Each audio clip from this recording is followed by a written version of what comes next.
Assalamualaikum warahmatullahi wabarakatuh. Kami dari kelompok 8 akan mempresentasikan hasil kerja kelompok kami. Di kelompok 8 terdiri atas saya sendiri Bayu Satrio Bimantoro dan Muhammad Ridwan Effendi dan Nur Hairun Nisa Salihah. Bab 1, mengapa kelompok kami mengambil judul tersebut? Karena di masa pandemi COVID-19 ini, aktivitas masyarakat seperti diskusi, presentasi, dan juga proses belajar mengajar dilakukan melalui aplikasi meeting online. Nah, salah satu yang paling banyak digunakan yaitu Google Meet. Oleh sebab itu, kelompok kami memutuskan untuk mengambil judul Pengaruh Penggunaan Aplikasi Meeting Online di Masa Pandemi COVID-19 di STMIK Sumedang. Kemudian untuk latar belakang, salah satu media online yang sering digunakan untuk proses belajar mengajar oleh pelajar ataupun mahasiswa yaitu Google Meet. Google Meet merupakan aplikasi meeting online yang dapat menghubungkan banyak pengguna untuk melakukan video call. Setelah beberapa bulan lockdown, akhirnya pemerintah melonggarkan lockdown dan sebagai gantinya yaitu pembatasan sosial berskala besar atau PSBB atau istilah lainnya yaitu new normal dengan memperbolehkan kembali beberapa sektor pekerjaan dibuka kembali. Namun tetap tidak diperbolehkan adanya kerumunan dan juga proses belajar mengajar tetap dilaksanakan di rumah, yaitu melalui media online. Sehingga aplikasi Google Meet ini tetap dipakai dan menjadi aplikasi yang paling sering digunakan untuk presentasi, diskusi, dan juga proses belajar mengajar. Kemudian ada identifikasi masalah. Dari latar belakang yang telah kami tulis, kami memberikan identifikasi masalah yang akan dijadikan bahan penelitian sebagai berikut. Lamanya kuliah yang dilakukan secara online dikarenakan pandemi yang berkepanjangan. Kedua, banyaknya materi serta penjelasan yang harus diterima oleh mahasiswa. Dan yang ketiga, lebih banyaknya manfaat atau kerugian dari pembelajaran melalui Google Meet. Untuk tujuan penelitian, yaitu diantaranya mendeskripsikan pengaruh metode pembelajaran lewat Google Meet dengan hasil belajar mahasiswa. Dan untuk mengetahui manfaat dari penelitian itu sendiri. Ada manfaat praktis. Manfaat praktis yaitu bagi penulis, dengan adanya penelitian ini tentunya dapat menambah wawasan, pengetahuan, dan menjadi referensi bagi penulis. Kemudian bagi dosen, diharapkan dapat memberikan masukan-masukan yang bermanfaat bagi dosen sebagai bahan evaluasi guna mengambil keputusan yang berkaitan dengan pembelajaran online bagi mahasiswa. Kemudian bagi peneliti, yaitu penelitian ini dikiranya dapat menjadi acuan bagi peneliti lain untuk mengadakan penelitian selanjutnya yang ada kaitannya dengan berbagai upaya untuk meningkatkan kualitas pembelajaran melalui Google Meet, baik untuk mahasiswa maupun untuk dosen. Baik, sekian penjelasan dari saya. Terima kasih. Assalamualaikum warahmatullahi wabarakatuh. Bab 2, teori variabel. Pengertian pengaruh penggunaan aplikasi. Pengertian pengaruh menurut Kamus Besar Bahasa Indonesia, pengaruh adalah daya yang ada atau timbul dari sesuatu atau orang atau benda yang ikut membentuk watak, kepercayaan, dan perbuatan seseorang. Jadi dari pendapat tersebut dapat disimpulkan bahwa pengaruh merupakan suatu daya atau kekuatan yang timbul dari sesuatu, baik itu orang maupun benda, serta segala sesuatu yang ada di alam sehingga mempengaruhi apa-apa saja yang ada di sekitarnya. Pengertian penggunaan menurut Kamus Besar Bahasa Indonesia. Penggunaan adalah aktivitas memakai sesuatu atau membeli sesuatu berupa barang dan jasa. Dalam penelitian ini, penggunaan adalah pemakai pada fitur-fitur yang ada pada aplikasi Google Meet dalam proses belajar mengajar di STMIK Sumedang. Menurut Ian Tirto Bisono, aplikasi adalah istilah yang digunakan untuk pengguna komputer bagi pemecahan masalah. Jadi pengaruh penggunaan aplikasi adalah suatu daya yang ditimbulkan dari aktivitas penggunaan komputer atau aplikasi. Pengertian Google Meet. Menurut Wikipedia, Google Meet adalah layanan komunikasi video yang dikembangkan oleh Google dan dirilis pada tahun 2017. Pengertian masa pandemi COVID-19. Istilah pandemi menurut KBBI adalah wabah yang berjangkit serempak di mana-mana meliputi daerah geografis yang luas. COVID-19 merupakan singkatan dari Coronavirus Disease 2019. Adalah penyakit berkelanjutan yang disebabkan oleh akut sindrom pernafasan coronavirus 2 atau SARS-CoV-2 dan pertama kali diidentifikasi pada Desember 2019 di Wuhan, Cina. Rumus distribusi frekuensi. Menurut Hasan, distribusi frekuensi adalah susunan data menurut kelas-kelas interval tertentu atau menurut kategori tertentu dalam sebuah daftar. Uji validitas. Validitas adalah ketepatan atau kecermatan suatu instrumen dalam mengukur apa yang ingin diukur. Menurut Ghazali, menyatakan bahwa uji validitas digunakan untuk mengukur sah atau valid tidaknya suatu kuesioner. Suatu kuesioner dikatakan valid jika pertanyaan pada kuesioner mampu untuk mengungkapkan suatu yang akan diukur oleh kuesioner tersebut. Uji reliabilitas. Uji reliabilitas menurut Sudaryono adalah sejauh mana hasil suatu pengukuran dapat dipercaya.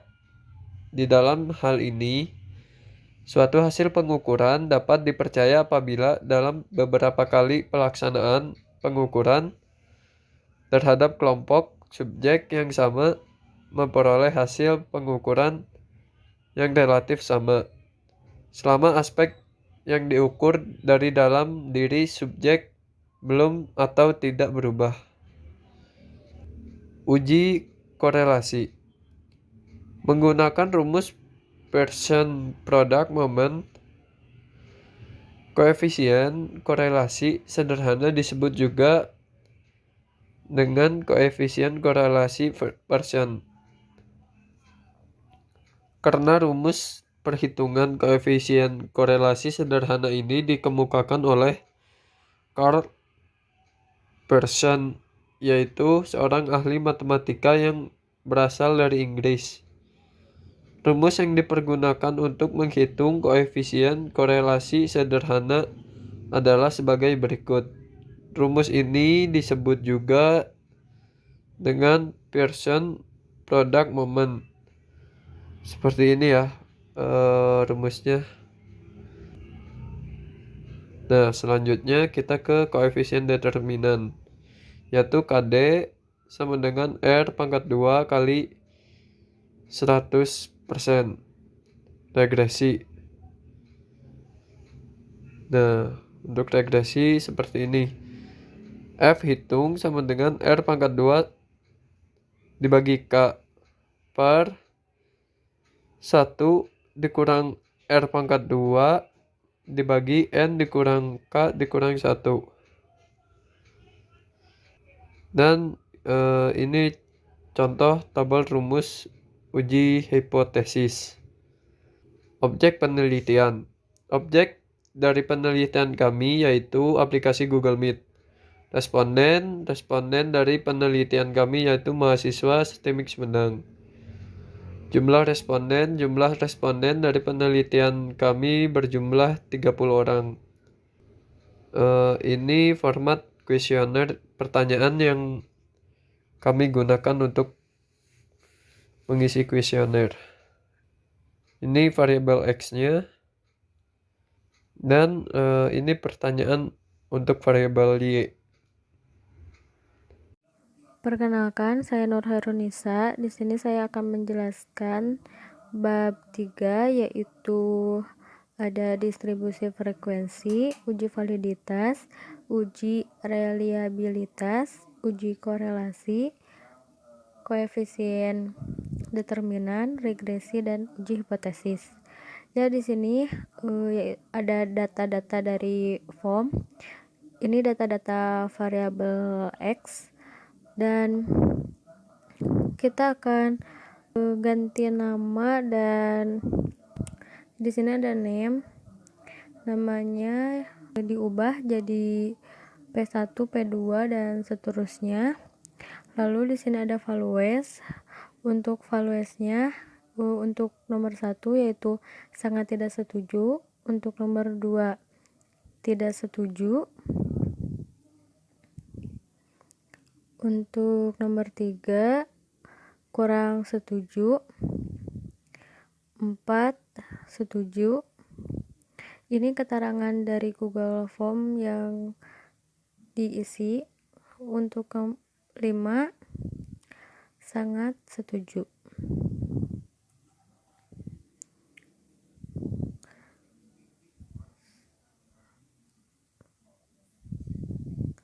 Sesudah itu kita ke analisis, lalu deskripsi statistik.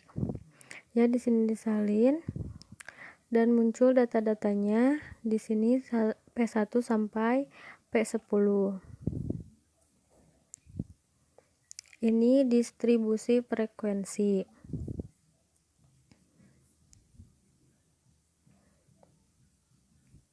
Lalu kita masuk lagi untuk uji validitas.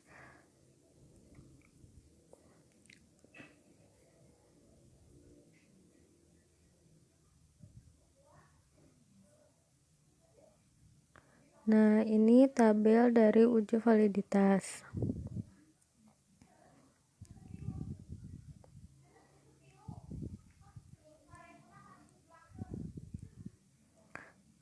Nah, untuk uji reliability kita masuk ke skala, langsung ada reliability analysis. Ya, di sini dipindahkan, langsung di sini muncul tabel dari uji reliabilitas.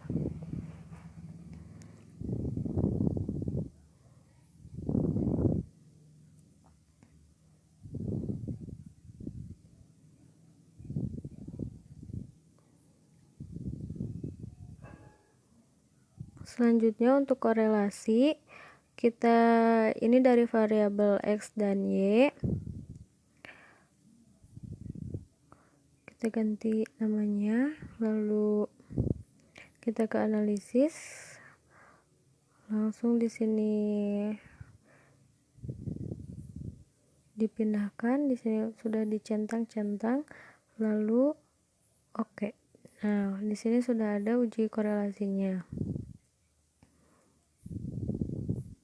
Tadi juga sama ya, untuk distribusi frekuensi, uji validitas, dan uji reliabilitas dari variabel X sampai variabel Y.